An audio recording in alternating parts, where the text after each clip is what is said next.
So, have you ever thought about running a cash pay practice? No rejected claims, no denied claims, no prior authorizations? Well, if so, you are in for a treat. We're interviewing Dr. Rana Mays, who discusses how she started from a traditional practice and transfer her practice over to a cash pay practice. Welcome to Dermbiz Behind the White Coat. We are excited for our guest today. I'm going to read her bio and then we're going to hop right into it. Dr. Rana Mays, MD, FAAD, is a dual board certified in dermatology and internal medicine with expertise in medical, complex and autoimmune disease, surgical dermatology, and hair loss/alopecia. Dr. Mays graduated summa cum laude from medical school on a fast integrated track after receiving full honor scholarship to college. Dr. Mays practiced as an internal medicine specialist for several years before moving to Houston to pursue her passion for dermatology. Dr. Mays went on to attend the prestigious Baylor College of Medicine for dermatology residency with extensive training in medical dermatology, pediatric dermatology, cosmetic dermatology, surgical dermatology, and laser surgery. She completed her dermatology residency serving as chief resident and scoring in the 98th national percentile in dermatology boards. Dr. Mays has been awarded America's top dermatologist and recognized as top doctor by her physician peers for more than 10 years. Dr. Mays founded the Mays Dermatology Progressive Direct Care Model to inspire a strong physician-patient relationship and to focus on providing upscale, thorough care with focus on time and quality. She aims to improve access to true expert dermatologists by offering same-day fit-ins, no wait, streamlined scheduling, and lengthy personalized visits. And we have her here today. Yay. Welcome, Dr. Mays. Hi, thank you so much for that amazing introduction. That is an impressive resume that you have. So it's like in summary, she's smart and she can do it all and she's beautiful and we're happy to have her. Oh, thank Yeah. you so much. Thank Yeah. you. Yes, I'm happy to be with you guys. And so let's hop right into it. What caused you? I always like to start off the questions with start off the interview with this question. As a dermatologist, you probably could have went into any specialty you want. You probably could have went into any field you decided to. What made you decide to pick dermatology as your specific area of focus? Gosh, great question. So, I actually have a little bit of a different background, which you kind of highlighted that I trained in internal medicine. So I decided very late, actually. So I didn't know what I wanted to do.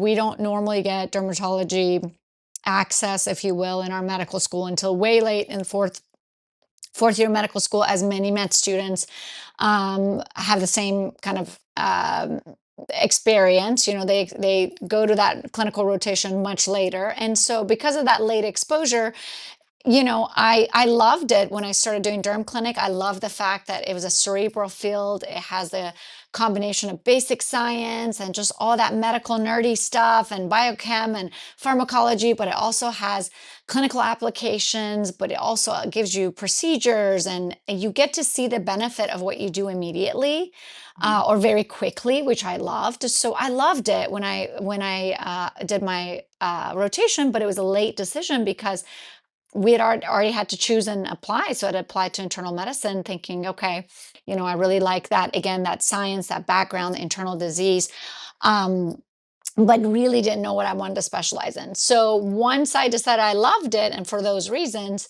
then I decided I had two choices, whether to just wait and have my husband finish general surgery residency. He was a year ahead of me and had already matched, and I'd already matched into internal medicine, or wait for that to finish and then apply, or just switch everything around. So I decided, why not? Internal medicine background can only help me, right? We have so many dermatologic aspects and presentations of internal disease. The two go hand in hand. So why don't I get my residency complete in internal medicine, get my experience with inpatient and outpatient, and then it can only add to my derm training and residency. And so that's what I did. So it was a late decision, but everything worked out and happened for a reason. And I'm glad now, looking back, that I had that internal medicine background too. But yeah, to answer your question, derm kind of allows us as dermatologists to really get to have all the best parts of medicine all in one. We get to have the science, the basic science, the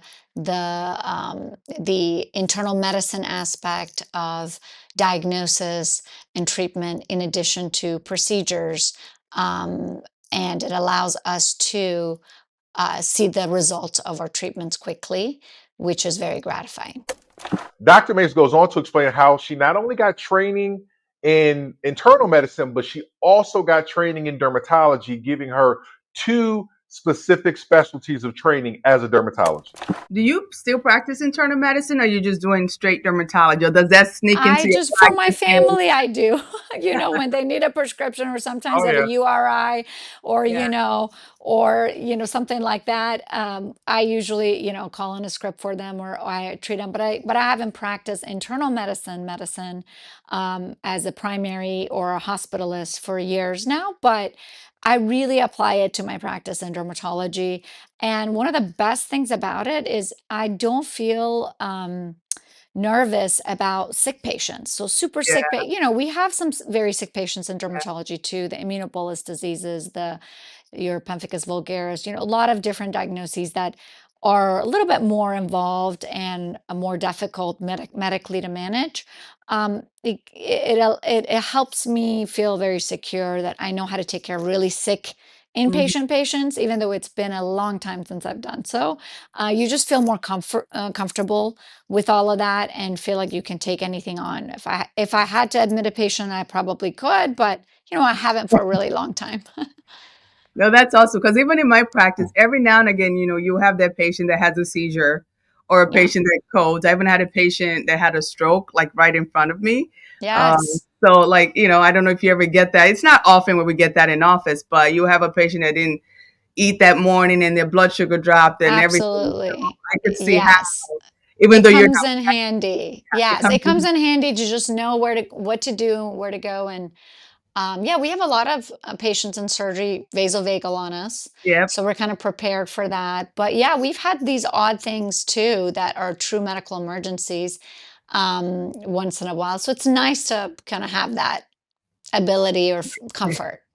No, that's awesome. Awesome. And so this is the part of the conversation where I can now stop pretending like I understand what you guys are talking about, and we can switch gears to the business side of what Yes. you guys do. So clearly, you've already stated that you've had two practices. Can you talk to us about starting your first practice, and kind of what kind of motivated you to make that decision, and then we could even just kind of talk about the lessons you learned from that, from starting your second practice. And the second practice is another state from your first. Right. It's a different model. Yes. I Yeah. am here to share it all. So, what motivated me to start my practice was the fact that, as dermatologists, we offer a lot of services to patients, right? We do adult and pediatric, we do cosmetic, we do surgical, we perform Mohs.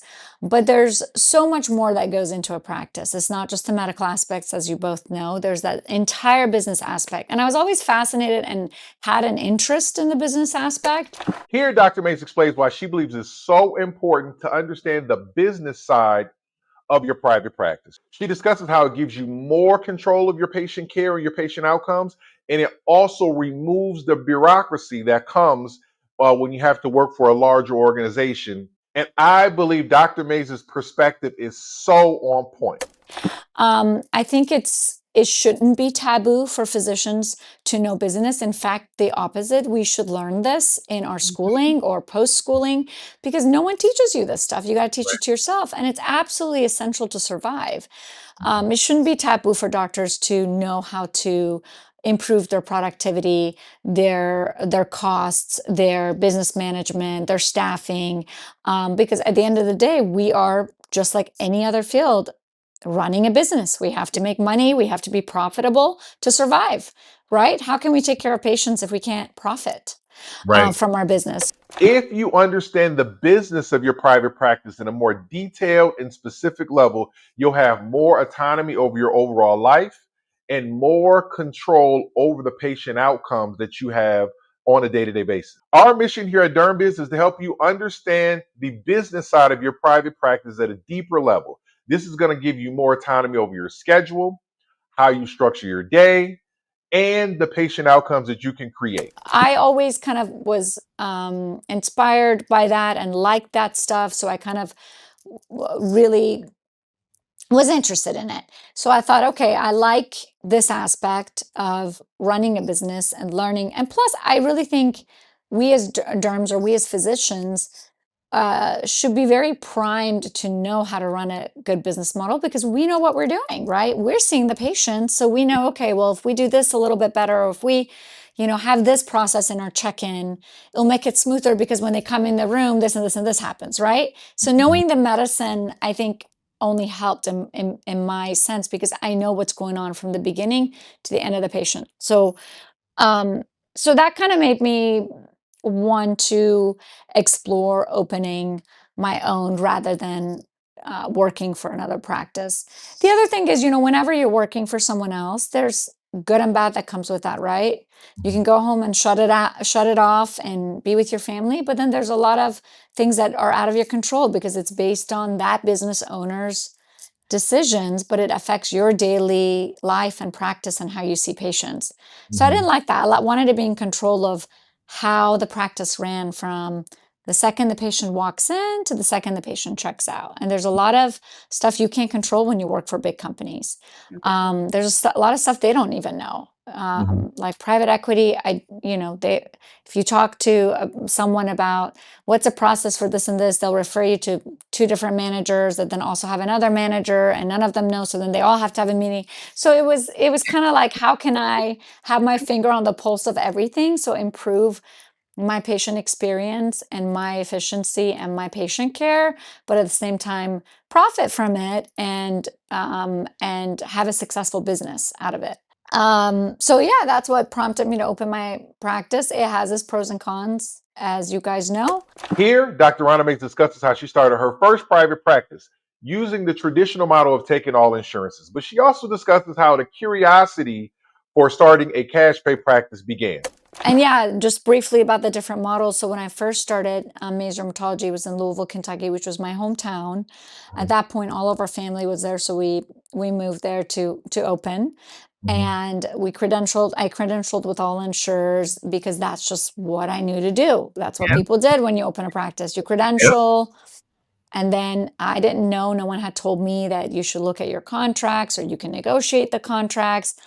You can negotiate your rates. Didn't know any of that stuff. So just kind of went into it blindly in the sense that, okay, I know I need a credential, found a credentialing company, started taking insurance. And then I kind of visited primary cares, told them I was there and I would see their patients, fit them in as soon as possible or same day so that they get access to a board certified derm. So we grew very quickly in that model and it was wonderful. And it has its pros and cons as well, which we can get into. Were you the only provider in your practice? Yes. Okay. Yes. And then I always thought to myself, you know what, if I opened a second location, it probably would be a different model. Just because I was curious to try the different model and see how it was, and see what headaches I could get rid of with a non-insurance practice, a direct practice, and what negatives it would bring as well. So when the opportunity came for us to open a second location in California, I decided to do it at this model, then the cash pay concierge model. And then ultimately we ended up selling the other location. And now this is my only practice. So was it a job move or a family move, or did you have family in California too? Family move. So when we moved to Louisville, everyone was kind of there, and then everyone started dispersing out. And my parents retired in California, so we're kind of like chasing our parents because of the kids. And I kind of always wanted to try Southern California because it's pretty and you can be outdoors, and we're very kind of health and activity motivated. So we decided we'll make the move, and that had pluses and minuses too. It wasn't all rainbows and butterflies like I thought it would be. So And so I have a question for you. I did a little bit of research on the location of your clinic, Newport Beach area. And the question I have for you is, well, first of all, the direct care model, I feel like in the derm world, like the direct care people is always like everybody who's doing it the traditional way. I feel like we're all looking at you We're all guys like, looking like, wow, wow, like like how? look at them go, like wow. So Well, wow, hopefully we're inspiring more and more derms to go the same method. Yeah, yeah, especially I do Mohs, and Uh-huh. I mean, it's just Right. I think that's Yeah. their fear. Like when you do big surgical procedures, like people Right. just won't come. And I love like direct care dermatologists because you guys just take that leap, and you're like, we're doing it. No It's matter what. definitely a leap. It's definitely a like leap. Yes. you guys are definitely like role models. If you're anything like me right now, you're thinking, oh yeah, it'd be great to start a cash pay practice. And sure, if I lived in Newport Beach, where the average home is over $2 million and the average salary, the average household income is over $500,000, sure, you could start a cash pay practice there. Anybody could do that. But does that work anywhere? Does that work in a rural environment, in a less populated environment? Does that work in an environment where the household income is lower or the average age is lower? And this was Dr. Mays' response. Do you feel like you could have did this model back in Louisville? Or is this something where because you're in Newport Beach, I mean, I'm looking at the demographics, it's skewed toward older, Yeah. obviously income skewed toward higher, Right. education skewed toward higher, almost like the dream location if you were going to do a cash pay model. Do you feel like you could have also made that work back in Louisville? Great question. And yes.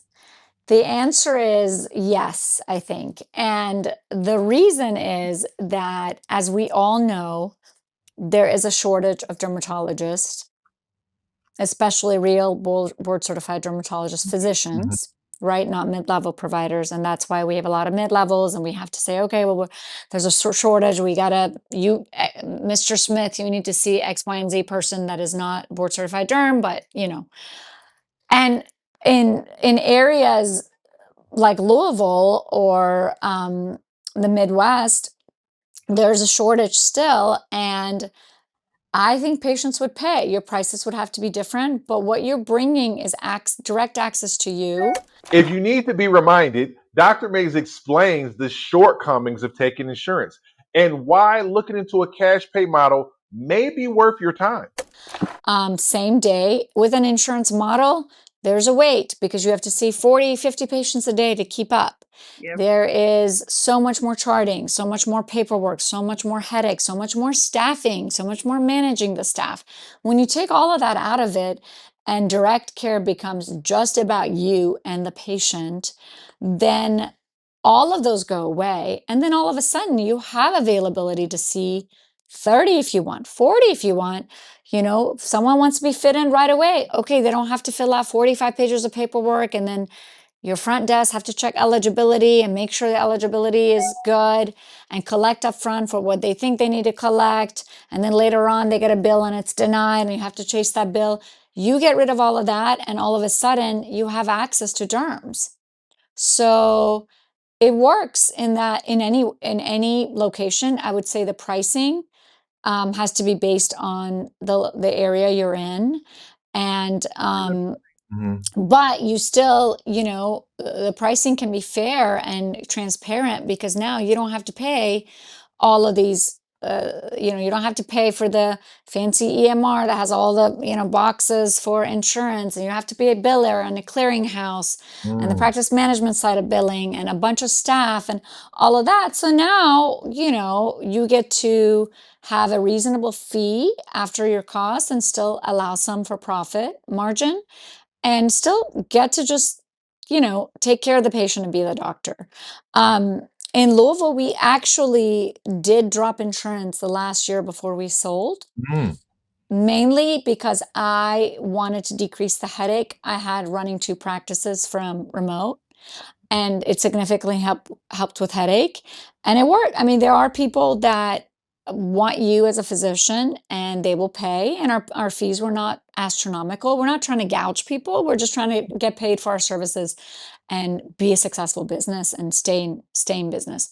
Um, And before that, every year I would drop my lowest plans because I would run the numbers and calculate, okay, after I've paid for this and this and this and this and this, calculating the staff and and the amount of time takes me to write the note. If you run that analysis, sometimes you'll see you're actually paying to see some patients, and we can't do that in a business, right? There's no other business where you go and receive a service and lose an income, lose money. You can't thrive and stay open. And so for those low paying plans that we got rid of, patients would still come and say, okay, how much is it just to see the doctor? I want to see Dr. Mays. And again, we're not price gouging. We have, we're able to actually save patients a lot of money because 90% of the time, those patients were paying out of pocket way higher, the insurance rates towards their deductible. So we kind of tested it, not planning to test the market that way, by dropping plans, and people would still come. So again, if you can tell during this interview, it's like Dr. Mays is convincing me more and more of the benefits of private practice. But part of me started thinking like, well, wait a minute. It can't be all rosy. It can't be all just perfect. Isn't it true that if you eliminate all of these different insurances, that the patient volume is going to drop, meaning your revenue and your profits are going to drop? I mean, that would just make sense, right? If you make more people pay out of pocket, less people are going to show up, right? Does it decrease the number of patients you see? Absolutely. But that's part of the goal too, because you're getting paid more per encounter, and your encounters are lengthier, or they can be as long as you want, and you don't have to worry about all of the other stuff. Did I get paid for my time and my staff and my business? Because it's already done. You just get to be with the patient. So Dr. Mason's approach is, yes, it will decrease the number of patients you see, but you'll make up for it with higher revenue per patient and less expenses overall to see your patients. Support for the Dermbiz show comes from EZDerm. If you're a dermatologist or part of a dermatology practice, you know how critical it is to have tools that make your workflow seamless. EZDerm is revolutionizing dermatology with its intuitive EHR solutions, designed specifically to simplify your practice operations and give you more time to focus on patient care. Their system isn't just easy to use, it's built with dermatologists in mind, making it the perfect choice for practices looking to streamline and grow. Want to learn more? Head over to EZDerm.com to see how they can help you elevate your practice to the next level. And here's a little insider tip. Tell them the Dermbiz show sent you. Also, before we jump back in, here's a quick reminder to make sure you're connected with us on all of our other social media platforms. We share other content on those platforms that's going to help you grow and build your private practice. We believe that we need more doctors in leadership positions in private practice ownership, and we believe that our content is going to help you get to where you need to go. Don't forget to like, share, and subscribe on all those platforms. All right, thanks for listening, and another big shout out to EZDerm. Now let's get back to the show. When you talk about it, your voice sounds so calm. You sound like the like the cash pay fairy godmother, like beckoning us over to the other side, like come on over, Come guys. on over. Well, Have it's your not. population would you say you lost when you went cash pay in Louisville? Good question. And that was right. I had two different models because one was insurance, then went to cash, and one was from cash from the beginning. Okay. I would say percentage wise, probably about 30%, 35%. That's not bad. But then my cost went down significantly more than that. And then the price per patient goes up because they still have your add-on cosmetics and et cetera, et cetera.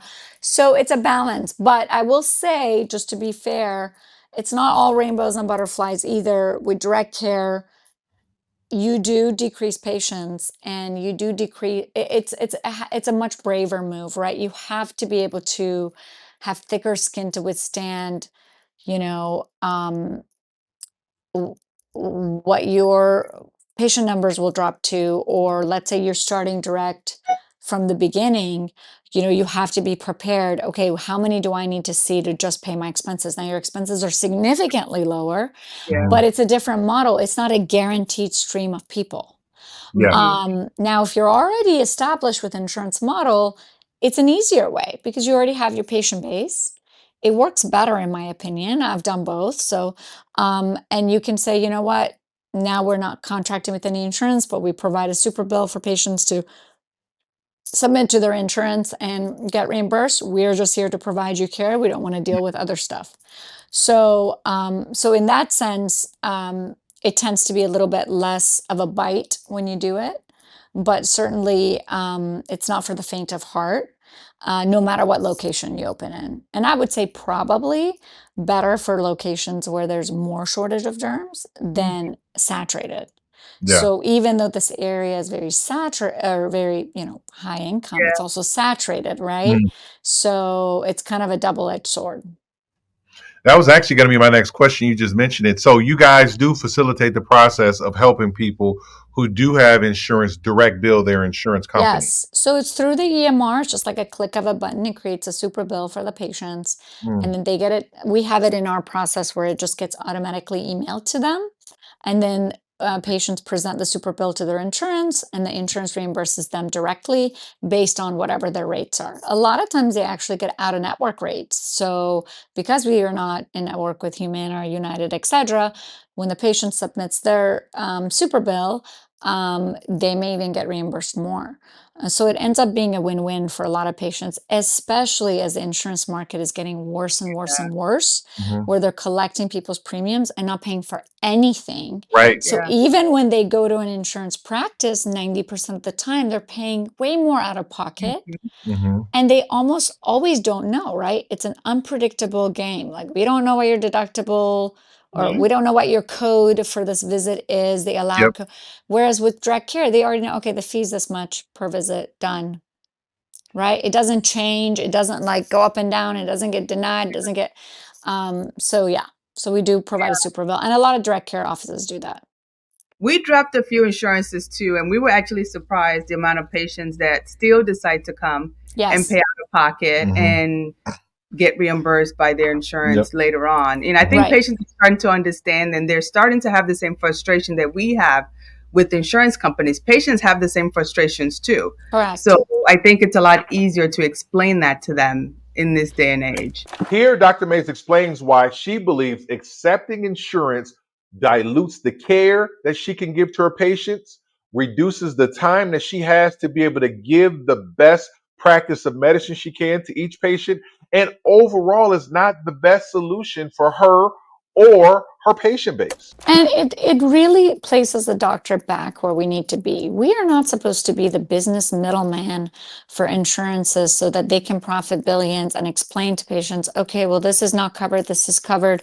It shouldn't fall on us. No. We should just be able to see our patients, provide the care we want to provide, best for them, and then the money stuff be either direct to the person providing the care, or if it is to insurance, then the insurance needs to be dealing with all their denials and acceptance. But unfortunately, because the way insurance is set up, they are the nameless, faceless Yep. middleman that profits from everything the doctors do, but then never has to answer for it. Yep. So direct care changes that, right? They pay your office directly and they receive a service. Just like if you go to the grocery store and get milk and eggs, you pay for it and then you get your service or your goods and you leave.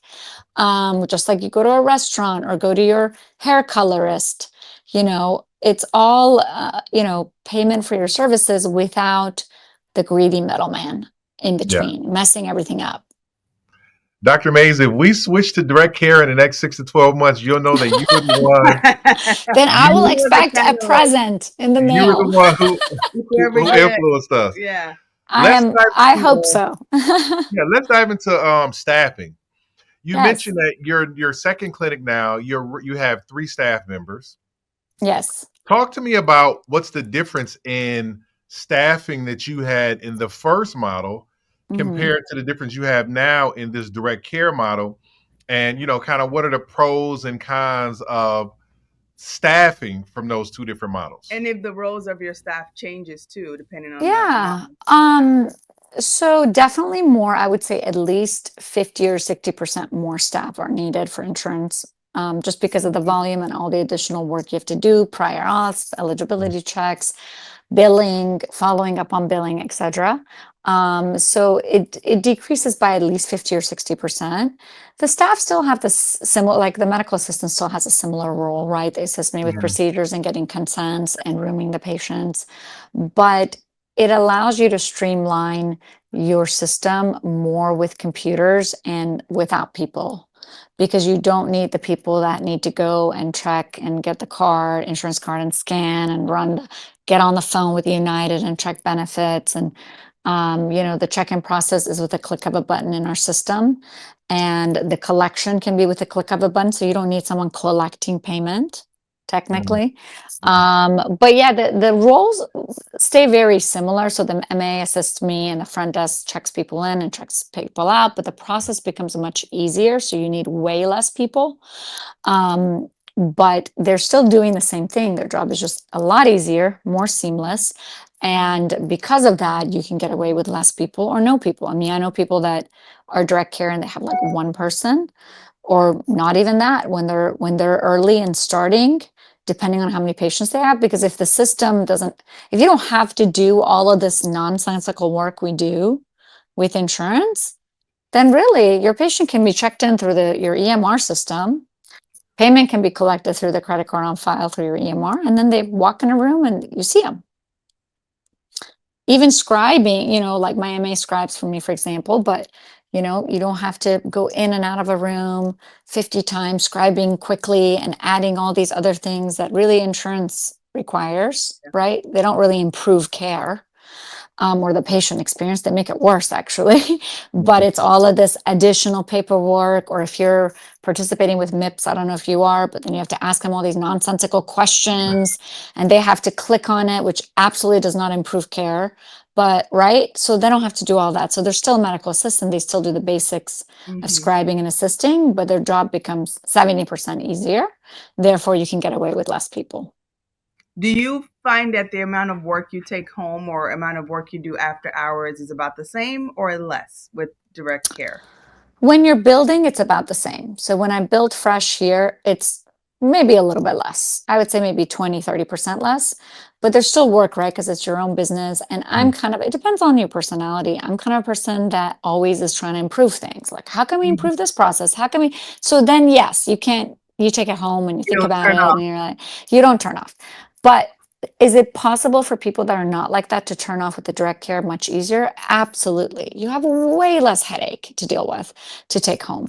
I'm just kind of a person, especially when you're building and you're trying to grow and you're trying to like put your name out there and you're trying to say, how do we do this different? Or I see a lot of hair loss. I'm always investigating new treatments that come out, reading studies about. And then I want to offer it, and I want to figure out how do I get X, Y, and Z products so I can offer this. So for that reason, no, but I would say it's still less, but it's not zero. Okay. So when with such a small staff, if someone calls off, does it throw everything off? Because there's not really like Actually, who to eh, substitute. actually, no. No? Because if patients aren't, so our system is, I mean, it's not ideal, but technically with the direct care model, and depending on how you set up your practice, like our system makes it easy for everyone. I think when they schedule an appointment, they prepay online. It's Okay. already Mm. prepaid. It puts them in the schedule. They have 24 hours to cancel through the online system. Our EMR is super cheap that allows all of this, because guess what? We don't have to do all the other crazy EMR things for Mm. insurance. Um, So what and EMR do you use?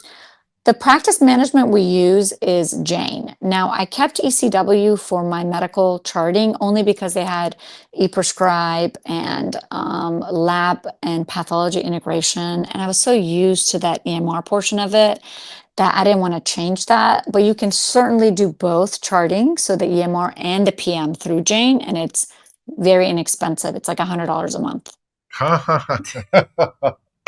Wow. You're crushing our right? soul. But you could even switch to their practice management system and keep the same EMR. But the beauty of it is all the consents, all the patient paperwork, all the payments, all of that is through the system. And so let's say your front desk is not in. As long as I'm in, the patient gets seen, Mm-hmm. because that's all that's needed, right? You don't need to check insurance benefits. You don't need to run copays. You don't need to, And also because you're not seeing 40, 50 a day. When you go to a non-insurance model, you're never going to see 40 or 50, and you're not going to need to see 40 or 50, and you're not going to want to. So, So, in your from a direct care model and a traditional model, what would you say is the equivalent? Like, what would be an equivalent 40 or 50 in a direct care model as far as like profitability? number of patients. It Yeah. really depends on where you live and what your expenses are. So I always recommend people that are wanting to go direct to do the following, which is, figure out what location you're going to be, figure out what the rent is going to be of the place you're going to be in, right? Your utility, you got to run all your expenses. And then whatever your expenses are that month, you want to figure out how many patients you need to see at what price to make that. And then everything else above that is profit. So it really depends on the patient, right? You may have a super expensive EMR, or you may have what I have, which is like $80. That all goes towards your expenses. So once you figure out your location, your expenses of just running the business, so your electricity, your rent, I didn't even figure staff into it initially. Of course, that goes into it as you get busier, but just your bare bone expenses and how many you need to see just for the lights to be on, just for the process to continue. Then you can really you determine your pricing for your patients, and then you determine how many. So it's also based on how much your visit is, right? Some people have, our visits a lot higher than it is in Louisville, Kentucky. It was in Louisville, Kentucky, for example. But it depends on how you price your procedures, like all of those things. But it's not actually that overwhelming or hard to do. You just got to list, okay, these will be my expenses to stay open. How many patients do I ideally want to see? And how many will I need to see at X amount per visit to make the expenses, and then everything else? So they kind of guide you into, but it's very different for every person, depending on what vendors you have, where you're leasing. Like my lease is very expensive here, but it's one of my bigger costs. But then everything else is way less expensive for me, like my EMR cost or whatever. So here's a question I have for you. What percentage of because I think that's something that maybe surprises some derms when they start their own practices. They have to be more than just a doctor. They also have to be a CEO. Yes. And so what percentage of your day, your time, or just you as a person, what percentage of Dr. Rana is a doctor? And what percentage of you is CEO? Like, how do you look at that breakdown? I would say in an insurance model, it was a lot less doctor, unfortunately, and much more CEO because of all of the stuff you have to handle. Direct care, I would say, I'm majority doctor and minority CEO. Once you set up, you got to build it, set it up, but then it just goes on autopilot. We have our system set up where like people, of course, when I first had to come up with my consents to put in, but once you're built, it's not a constant like an insurance model would be, because then I'm just a doctor. Patients here, great, I get to see them. I don't have to worry about anything else. If I do a procedure, okay, I write the little thing on the checkout slip and it gets collected. It's in the system. There's no like, oh, well, it's this much with Anthem and it's this much with this, and actually this much you don't owe. Okay, we'll send a bill, we'll call you. So it's a way smoother and more streamlined. So here, Dr. Mays gives some actionable steps, some actionable tips on how to start your own private practice. She had success at her cash pay practice in Louisville, Kentucky. She had success in her traditional practice, accepted insurance in Louisville, Kentucky. And now she's had success in her cash pay practice in Newport Beach. Listen up to this. Do you mind sharing with us and our viewers what are some of your key strategies that contributed to your success? Especially, I mean, it's really hard to move from a state to another state. I don't recommend it. I say stay where you are. I call it my midlife crisis. Very impressive, though. Very, very impressive. Yeah. Thank you. Thank you. Some would call it crazy, but yes. I think no matter where you are, whether you move states or not, I think you first need to want to do it and need to not be scared of the business aspect. I think so many doctors, again, don't know about it, are scared of it. They don't want to be businessmen. I say, listen, if you're going to open your practice, you're going to need to and want to learn business. And that doesn't mean you have to go to business school. I mean, I didn't. You just have to understand every aspect of your patient check-in all the way to patient checkout and everything that goes into running your practice. Keep it small. So that's my number 2 advice is you don't have to do 100 things. Just first get going. Look at the bare minimum you need to get going, whether you do insurance or direct care, and start from there. Research some good vendors, see them, demo them, price check them, run the price of everything. People just, sometimes, I don't know. I mean, just do all sorts of stuff. And it's like, well, you didn't run, when you bought this laser before you opened, keep it small, keep it conservative, keep your costs low. You can always add. There is no reason to have a $200,000 laser when you first open, Agree. right? You don't even know what patient population you're going to see. Right. And then my next thing is always, it sucks to say this, but always have your finger on the pulse of everything that goes on in your office. Yes, you should delegate. With direct care, you delegate way less. That's nice. But you have to still oversee everything. We hear horror stories of people just trusting everything to their manager and whatever, and then the managers, are stealing or doing worse, calling in prescriptions for themselves. We've seen it all. So you really want to be in the know. You want to have meetings with your staff. If you are delegating, you want to have training sessions for them. You want to have a list of how to do things written down the way you want them and train them. So all of that comes into play of how smoothly, and even with that, there's going to be lots of bumps, right? Because we're only as good as our staff or the person answering the phone or whatever. But again, making it, and direct care allows this too, but making it more streamlined and less people needed is great for any business, right? That's why we're moving towards more technology and AI and all of that. But those will be my biggest pointers. With keeping things small and cost low in the beginning being number 1. Do you utilize AI or any kind of fun technology in your practice? I don't yet. I'm looking into an AI check-in system, like a completely electronic checking system. So are we. What's That the name? talks What's the to, name of that system? I don't know the name off the top of my head, but I can get Okay. that email to you because another derm sent me the information, and I was like, oh, it was on our the derm Facebook group, but Okay.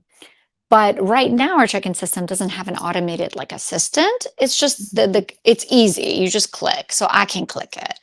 But eventually we may want a computer talking, like they're actually a person. Yeah. But right now we don't use any specific AI, but we have streamlined almost everything paperless. So our practice management system, and keep it simple. We keep everything very simple, so that there's way less mistakes. Human error is common. So we try our hardest to have everything kind of set up in our computer system so that when they're checking them out for this product versus that, it has the name, whatever. There's a way built in that keeps up with inventory and all of those things that you want to perfect. So what are you doing to market your private practice? Well, here Dr. Rana explains all of her tips and secrets on what she's used to build successful practices, what works, what she believes doesn't work, and what she believes is a waste of money. How did you acquire patients for your new practice, especially being a new physician in a new location? Good How did you get the question. word out? Yeah. So we first built the office. We have great signage, which is great. That's why my rent is so high. So again, depends on your location, right?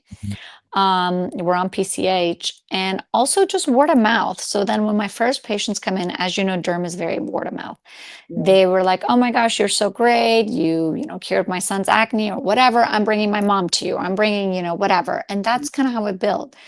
I started out not throwing a lot of money in advertising because I don't know who I'm advertising to or what. I wanted to get a feel for the area. And we just kind of grew and are growing word of mouth mostly. We do very minimal Google SEO, and that's about it. And we just started that because we, obviously want to be visible on Google.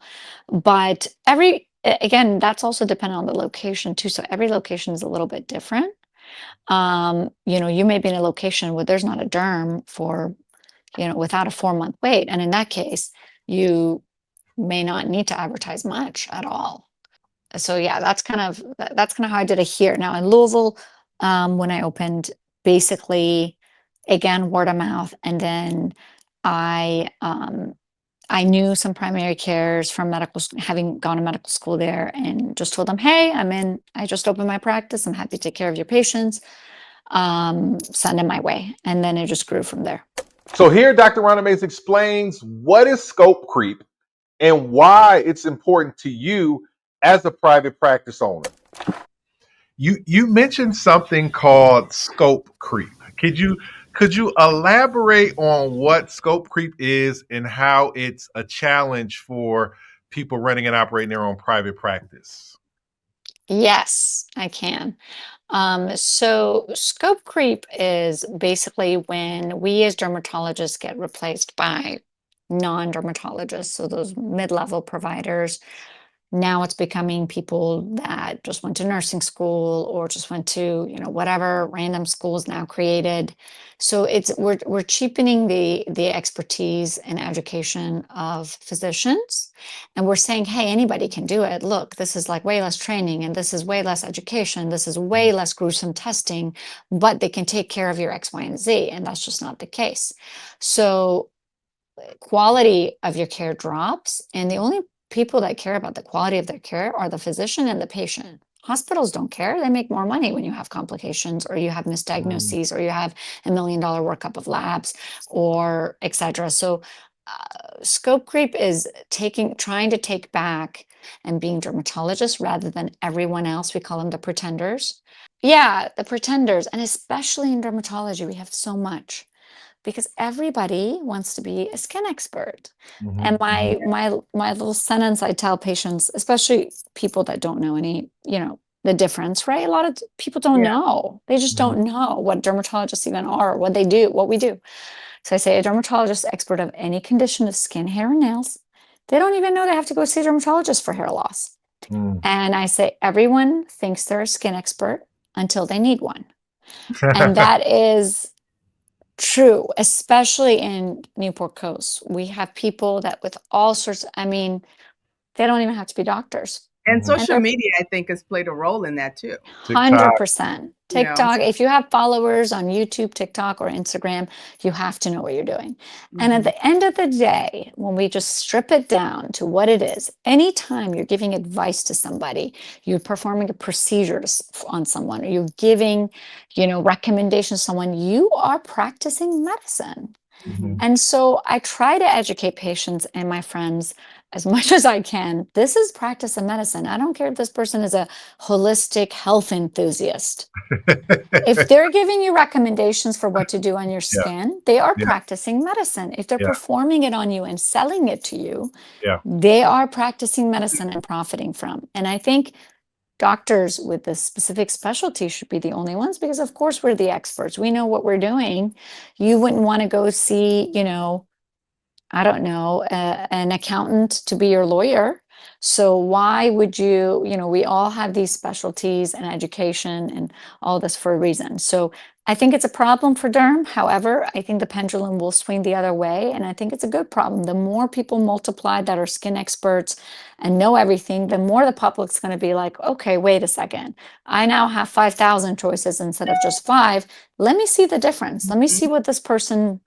And interestingly, some people don't even put on their website like what their education is because they have none, right? So patients are starting to understand we cannot rely on our academies or societies. I've kind of lost hope in that. I don't think their motive is to protect our specialty. So it's got to be us spreading the word and saying, okay, we are the true physician experts of any condition of skin, hair, and nails. I know your, brow girl told you that this is the right thing to do for your melasma, but they don't have the expertise to be practicing medicine, because at the end of the day, it's practicing medicine. Correct. Absolutely. So I know that you have to go soon. One of the key questions I wanted to ask you is if you had to start all over again, Mhm. knowing what you know now, what would you have done differently? And this could be, this is kind of a golden nugget for anybody who was watching now, who is either already starting their practice and beginning in their journey or looking to potentially start their own private practice. What would you do differently knowing what you know now in regards to your private practice? Wow, good question. I think for me, try to be as certain as you can about the location because that makes you're putting so much time, effort, money, and for us, it kind of worked out in the sense, my parents moved and we wanted to try a different location, but it was also hard because I'd already built something there and it was doing great, and it was hard to pass that up and transition from that. Make sure when you're wanting to open your practice, you are as certain as can be. Life comes up, it certainly did for me, and I had to change a heart. And I said, okay, I want to be closer to X, Y, and Z family, but try to do your research about the location, about how many dermatologists are there, about whether your family's going to stay or not. All of those things. The location really does matter because once you put in all that sweat and tears into it, you want to obviously continue it. The other is, you know, don't be afraid to do things the way you want to do them. I think in the beginning, I was like, oh, I need to see cosmetic patients for free because all the plastic surgeons in the area are doing that. So I was doing free cosmetic consultations. And then I was wasting hours of my time with these patients coming in. They're looking for Groupons or free things and then asking you your full expertise and consultation of what you're recommending, and then not getting anything and going down the street and like price checking and not even valuing your expertise. So I stopped doing that. I said, okay, I think my expertise is worth the time. Mhm. My evaluation exam is worth something. And hopefully I'm going to get the patients that think that that's valuable. So it weeds out a lot of you know, people you don't want to take on because they have expectations that you can't meet. And so try not to always look at, okay, so and so is doing this. And I certainly haven't, but in the beginning I have. And that may not work for you just because so and so down the street is practicing a certain way or offering a certain price does not mean that works for you. So that's the one thing I would say. And then just you want to always be more brave to bring in changes because that's the only way you're going to know if a change is going to work or not. No, thank you for that. That's amazing. Yeah. Dr. Mace finishes up the interview by explaining three major mistakes that she made during the process of starting her own private practices in two separate states. These three mistakes, if you can avoid them, will be major for your private practice. So what and I guess this is my last big major question. What was because a lot of times as entrepreneurs, it seems like you take the test, you make a mistake, and then you learn. It's not like Right, you study, like in school, you study, take the test so you don't make mistakes. With right, entrepreneurship, it's almost like you take as many tests as you can, make as many mistakes, and then you learn from them, and then right, you adjust. right. What was the biggest mistake that you made as you were building these practices, these successful practices, and what did you learn from that major mistake? Oh gosh, made so many mistakes. I think one of my largest ones was, well, first I credentialed with a plan that paid nothing, Medicaid. And I learned very quickly, I ran the numbers and I was like, oh my gosh, I'm losing money. I can't sustain like this. Right. So that's number one. Make sure you double check your contracts, how much they're reimbursing you and what your costs are before you take that contract. The other is I also was one of the people that made a mistake of purchasing a very expensive equipment. I ended up getting lucky and saying, hey, this is not working out for me. Let me return it. That usually doesn't happen. But, you know, don't get fooled by what the reps tell you. And I'm usually not a person that's fooled easily, but, they, I was under the impression that certain things would be it would be a certain way and the equipment would do certain things. And it certainly wasn't the case. And then that's a big, huge chunk of change that you have now spent and you're stuck in. Yeah. So yeah, I would say those are, and then also for your lease and your building, if you're really interested in continuing your practice where you are, one of the mistakes that I made is I didn't negotiate upfront for future lease renewals. I kind of was like, okay, let me sign the 5 or 6 year lease. I'll figure that out when I go. We'll just talk about it early on, because when the lease renewal came up, then it was significantly higher. And those are some of the mistakes I would say I learned from. Dr. Rana, thank you so much Thank you, for Dr. taking the Mays. time. Thank you. I know you have patients waiting for you. Thank you so much for taking the time to speak with us. We really appreciate you sharing your wisdom. Nuggets and I love it. Thank you so much. We're so inspired by your bravery. Man. Your courage. Well, thank you. It's not always wonderful, but we have our good and bad days. It's worth it. It's worth it. Yeah. Thank you. Thank you for having me. This is a great panel, and I love it. And thank you so much. And that's a wrap for this episode of the Dermbiz Show. We hope you found today's discussion insightful and packed with value to help you navigate the challenges of running your private practice. We'd love to hear from you. Is there a specific topic you'd like us to cover or a question you want answered? Reach out to us at thedermbiz@gmail.com or drop us a message on social media. Your input helps us tailor the show to what matters most to you and your practice. Speaking of social media, don't forget to follow us on all of our platforms for updates, bonus content, and tips to keep your practice running smoothly. And of course, make sure you like, share, and subscribe to the podcast so you never miss an episode. Thanks for tuning in today, and we can't wait to have you join us again the next time. Until then, take care, keep thriving, and we'll see you the next time on the Dermbiz Show.